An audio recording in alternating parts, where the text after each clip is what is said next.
Question number 12 of the back exercise. The question is, calculate the ratio of time periods of pendulum A of length 50 centimeter and pendulum B of length 2 meter.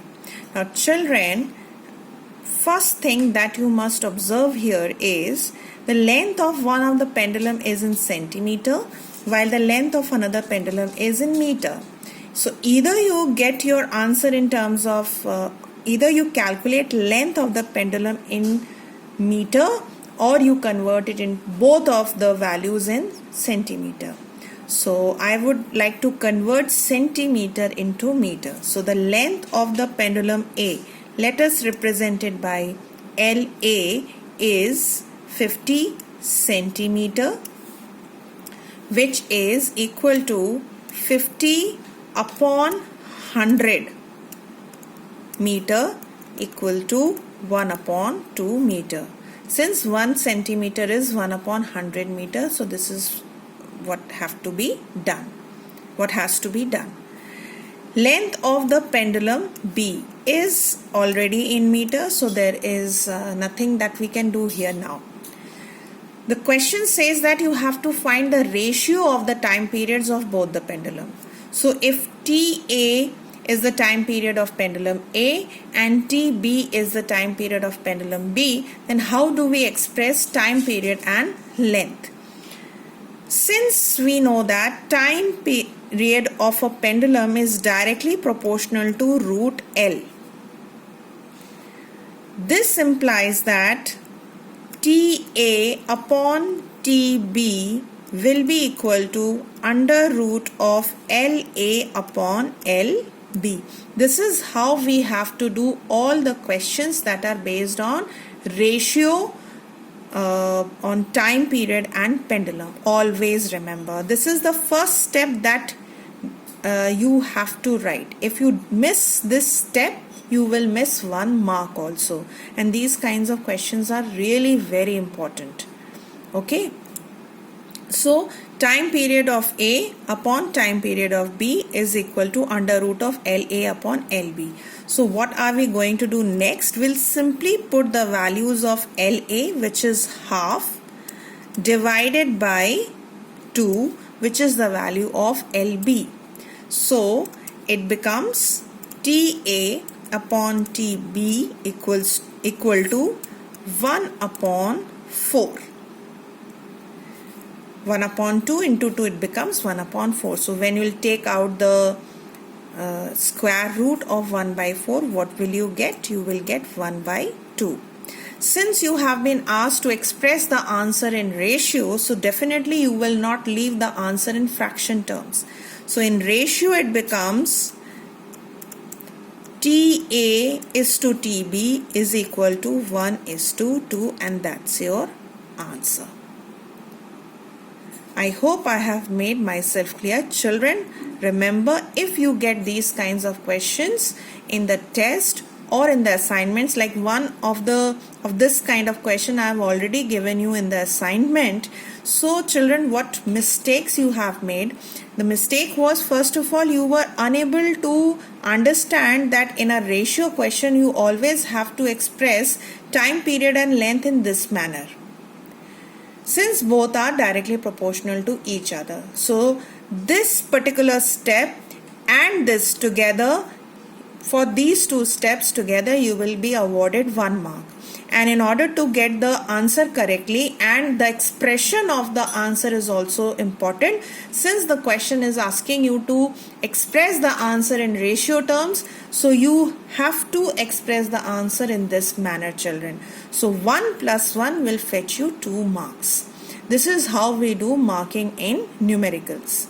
So the important steps not to be missed. You can write the value of LA directly as meter. There is no need to express 50 upon 100. You can miss out this intermediate step. But remember that if you are converting 50 centimeter in meter, that's fine. Or you convert meter into centimeter. But both of these values should be in the same system of unit. So that was question number 12, and now another question number 13 I'll take right now. This is question number 13. So question number 13 is two simple pendulums A and B of length 1 meter and 9 meter respectively at a certain place. Compare the oscillation frequency of A with that of B. That means in this question you are not asked to compare the time periods, but now you have been asked to compare the frequencies of both A and B, right?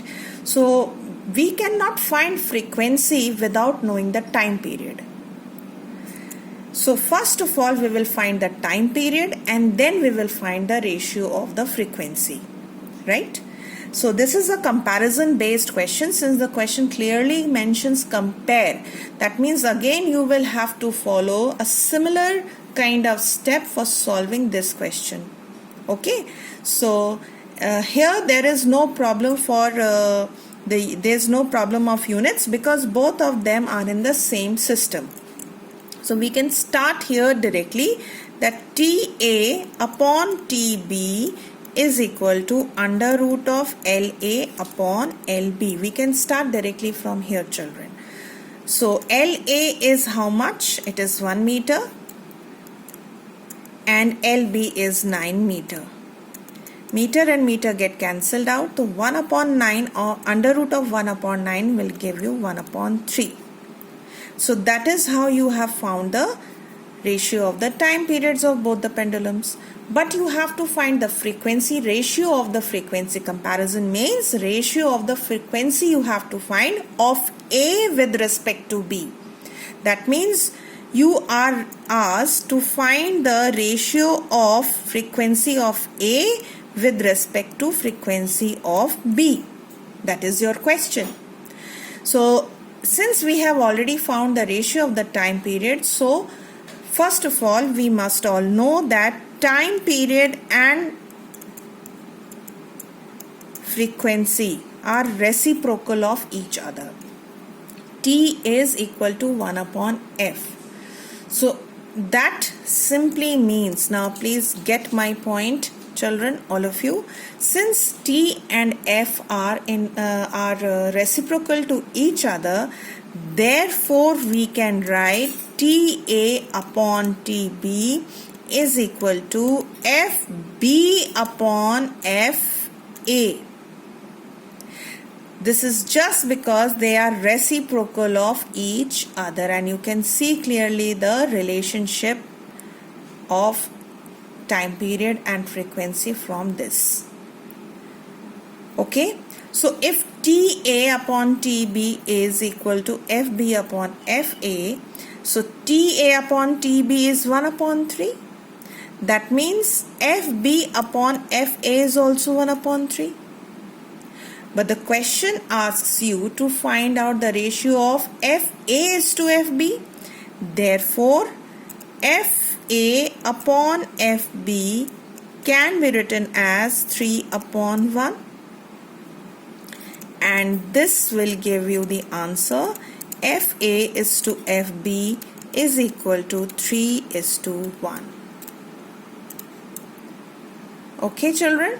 So here in this question, if you get this sort of question, so in order to solve, you will have to first find the ratio of the time period, and then you can find the ratio of the frequency. And always remember, frequency and time period, when they are expressed in ratio, they are always expressed in this way, just because T and F are reciprocal to each other.